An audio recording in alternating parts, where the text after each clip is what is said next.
Welcome to special analysis. నేను రమా మండవా. ఈరోజు చూసినట్లయితే మనం ఒక టైటిల్ పెట్టినాం అనాలిసిస్కు. శభాష్ లోకేష్ అంటూ కూడా మోడీ ఈ రోజున లోకేష్ని పొగుడుతూ ఉన్నారు అనేది ఈరోజు మనం పెట్టిన టైటిల్. గత కొంతకాలంగా మనం చూసినట్లయితే ఈ ఒక్కరోజే లోకేష్ని పొగడలేదు మోడీ. ఈ ఒక్కరోజు పొగిడింది ఎందుకు అంటే తన క్యాబినెట్ భేటీలో భాగంగా మోడీ ఏదైతే యోగాంధ్రాన్ని సక్సెస్ చేయడం పట్ల అటు చంద్రబాబు నాయుడుకి అదేవిధంగా లోకేష్కి కూడా ఆయన ప్రశంసలు కురిపించారు వాళ్ళిద్దరి మీద. అంతేకాదు ప్రత్యేకంగా లోకేష్ దగ్గరుండి మరి ఈ ప్రోగ్రామ్ని అంత గ్రౌండ్ సక్సెస్ చేశారు అని కూడా వాళ్ళని పొగడటం జరిగింది.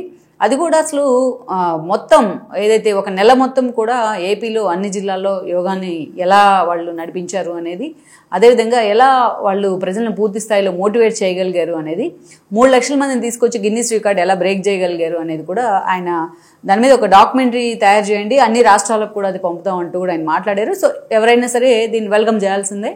ఆ స్థాయిలో లోకేష్ కానీ, చంద్రబాబు నాయుడు కానీ, అదేవిధంగా పవన్ కళ్యాణ్ కానీ యోగా డే మీద ఫోకస్ పెట్టారు.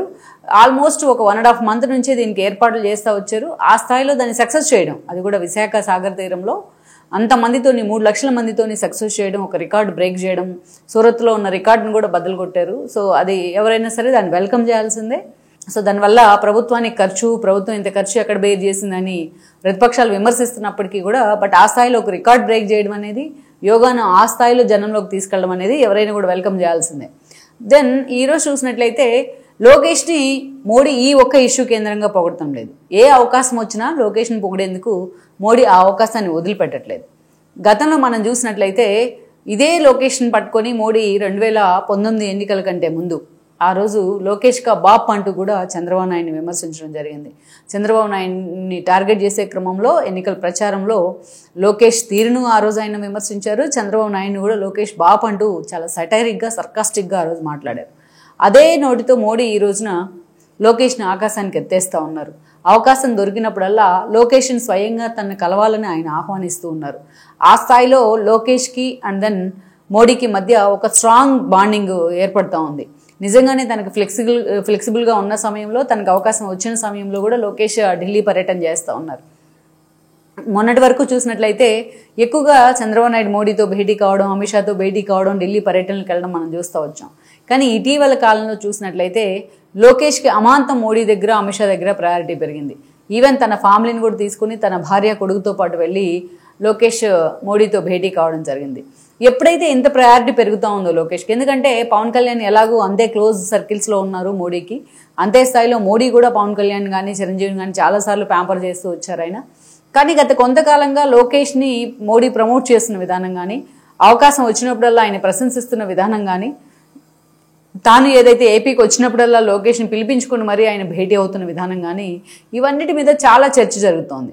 కొంతమంది చెప్పేది ఏంటంటే ఢిల్లీ స్థాయిలో లోకేష్ని చంద్రబాబు నాయుడు ప్రమోట్ చేస్తూ ఉన్నారు.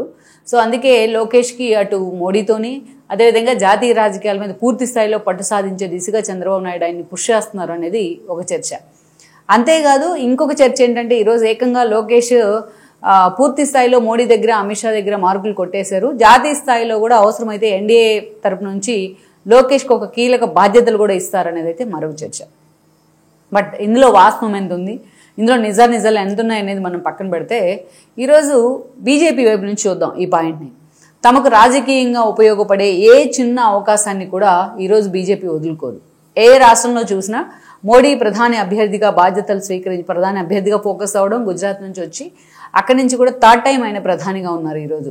అటు మోడీ అమిత్ షా జోడీ ఏ స్థాయిలో జాతీయ రాజకీయాల్లో, దేశ స్థాయిలో గత దాదాపు ఏదైతే 10 ఏళ్ళు పూర్తయింది, ఇప్పుడు ఆల్రెడీ 1 ఇయర్ పూర్తి, దాదాపు 11 ఏళ్ళుగా ఏ స్థాయిలో చక్రం తిప్పుతా వచ్చారు మనకు తెలుసు.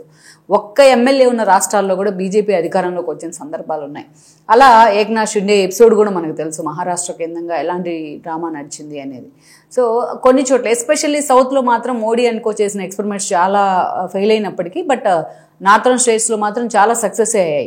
సో అలా తమకి రాజకీయంగా ఉపయోగం ఉంది అనుకుంటే ఎలాంటి వాళ్ళనైనా హక్కును చేర్చుకుంటారు, ఆ రాజకీయ అవసరాన్ని వాళ్ళు వదులుకోరు అన్న ఒక వాళ్ళ మీద ఎప్పుడు కూడా ఒకటి ప్రచారం జరుగుతూ ఉంటుంది. సో ఆ క్రమంలోనే మనం చూసినట్లయితే సదరన్ స్టేట్స్ మీద చాలా సీరియస్గా మోడీ అండ్ అమిత్ షా ఫోకస్ పెట్టారు. అయితే ఎప్పుడు కూడా సదరన్ స్టేట్లో పాగా వేయాలి, అక్కడ అధికారంలోకి రావాలి అన్నది మాత్రం వాళ్ళకి ఒక కలగానే మిగిలిపోతూ వచ్చింది. లైక్ మనం తమిళనాడు చూసినట్లయితే జయలలిత మరణం తర్వాత అనేక రకాలుగా మోడీ అండ్ అమిత్ షా ప్రయోగాలు చేశారు అక్కడ. అటు పళనిస్వామిని ఇటు పన్నీర్ సెల్వాన్ని పెట్టుకొని శశిరేఖని జైలుకు పంపించి ప్రయోగం చేసినా అది ఒక అట్టర్ ఫ్లాప్ షోగా మిగిలింది. దెన్ ఈరోజు డిఎంకే అక్కడ అధికారంలో ఉంది. వీటన్నిటి ఫలితమే. ఈవెన్ కేరళలో చూసినా, కేరళలో ఏ స్థాయిలో వాళ్ళు అక్కడ అడుగు పెట్టాలని చూసినా అక్కడ అవకాశం ఇవ్వలేదు కేరళ ప్రజలు. సో ఇప్పటికీ కూడా అక్కడ లెఫ్ట్ పార్టీని అధికారంలో ఉన్న పరిస్థితి అయితే ఉంది. దెన్ అక్కడి నుంచి మనం చూసినట్లయితే కన్నడ చూసినట్లయితే కర్ణాటకలో అనేక రకాలుగా కుమారస్వామిని అడ్డు పెట్టుకుని ఒక ప్రయోగానికి తెరదీసిన మనం చూసినట్లయితే యాడ్యూరప్ప లాంటి వాళ్ళతో ఎన్ని ప్రయోగాలు చేసినా ఇవన్నీ కూడా విఫల ప్రయోగాలుగా మిగిలాయి. అదేవిధంగా అసెంబ్లీ ఎన్నికల్లో కాంగ్రెస్ అధికారంలోకి వచ్చింది. సో కాంగ్రెస్ అధికారంలోకి వచ్చిన తర్వాత డీకే శివకుమార్ లాంటి వాళ్ళకి ఆఫర్ కూడా చేసింది బీజేపీ తమ పార్టీలోకి రావాలని. కానీ అంతగా అది వర్కౌట్ కాలేదు. కాకుండా మొన్నటి ఎంపీ ఎలక్షన్స్లో మాత్రం బీజేపీ కొన్ని సీట్లు అయితే సాధించగలిగింది. నేను కుమారస్వామికి ఈరోజు దానిలో భాగంగానే మనం చూసినట్లయితే ఆయన కేంద్ర మంత్రిగా కూడా ఉన్నారు ఈ రోజున. ఇక అక్కడి నుంచి మనం చూస్తే తెలంగాణలో కూడా ఒక ఎక్స్పెరిమెంట్ చేసింది. కర్ణాటకలో ఒక బెటర్ ఎక్స్పీరియన్స్ తర్వాత తెలంగాణలో అటు బీఆర్ఎస్ని దగ్గర చేసుకునే ప్రయత్నం జరిగింది బీజేపీ వైపు నుంచి. బట్ దీన్ని రేవంత్ రెడ్డి అంటే ఎక్స్ప్లాయిట్ చేయడంలో సక్సెస్ అయ్యారు. కానీ అందుకే బీజేపీ అనుకున్న స్థానాలను సాధించలేకపోయింది. కరెక్ట్గా బండి సంజయ్ ఏదైతే అధ్యక్షతన బీజేపీ ఒక దశలో అధికారంలోకి వస్తుందని అంతా అనుకున్నారు. కానీ బీఆర్ఎస్తో ఉన్న లోపాయికారి పొత్తుల కారణంగానే లాస్ట్ మినిట్లో తెలంగాణ ప్రజలు కూడా దాన్ని అర్థం చేసుకున్నారు. కవిత అరెస్ట్ కాకపోవడం అప్పుడు అసెంబ్లీ ఎన్నికల కంటే ముందు ఆ మీద లిక్కర్ మాఫియా ఆరోపణలు వచ్చిన. సో ఇవన్నీ కూడా పూర్తిగా తెలంగాణ సమాజం అటు బీఆర్ఎస్తో పాటు బీజేపీని కూడా పక్కన పెట్టింది. 8 సీట్లు సాధించింది అసెంబ్లీ ఎన్నికల్లో. అయితే ఆ తర్వాత వచ్చిన ఎంపీ ఎలక్షన్స్లో అధికార పార్టీ కాంగ్రెస్తో పాటు మరో 8 సీట్లు సాధించినప్పటికీ బట్ కిషన్ రెడ్డిని పార్టీ అధ్యక్షుడిగా పెడతాం బండి సంజయ్ని తీసేసి. సో బండి సంజయ్కి కేంద్ర మంత్రి పదవి, కిషన్ రెడ్డికి కేంద్ర మంత్రి పదవి ఇవ్వడం, ఇప్పటిదాకా ఒక అధ్యక్షుని కూడా అక్కడ ఎన్నుకోలేని పరిస్థితుల్లో తెలంగాణ బీజేపీ ఉండడం అది నిజంగానే శోచనీయం అనుకోవచ్చు. సో తెలంగాణలో అంతగా బీజేపీ 8 ఎంపీ సీట్లు సాధించినా పూర్తి స్థాయిలో కోపం చేసుకోలేని పరిస్థితిలో ఉంది ఈరోజు తెలంగాణ బీజేపీ. వేరాజ్ ఏపీలో తీసుకుంటే 14 ఎన్నికల్లో మోడీనే స్వయంగా వచ్చారు. ఆ రోజున విభజిత ఆంధ్రప్రదేశ్ మిగిలింది రాష్ట్ర విభజన తర్వాత. త్రూ బాలకృష్ణని పెట్టుకొని చంద్రబాబు నాయుడుతో చర్చలు జరిపారు. అఫిషియల్గా చంద్రబాబు నాయుడు ఎన్డీఏలో చేరారు.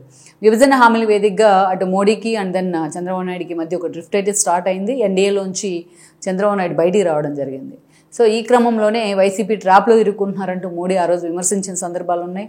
ఎన్నికల ప్రచారంలో లోకేష్ అవినీతి అంటూ ఆయన విమర్శలు చేశారు. పవన్ కళ్యాణ్ అన్నట్టుగానే లోకేష్గా బాప్ అంటూ చంద్రబాబు నాయుడు కూడా విమర్శలు చేయడం జరిగింది. ఈవెన్ చంద్రబాబు నాయుడు కూడా మోడీ ఫ్యామిలీని ఉద్దేశించి కూడా విమర్శలు చేశారు. అది ఎన్నికలకు ముందు.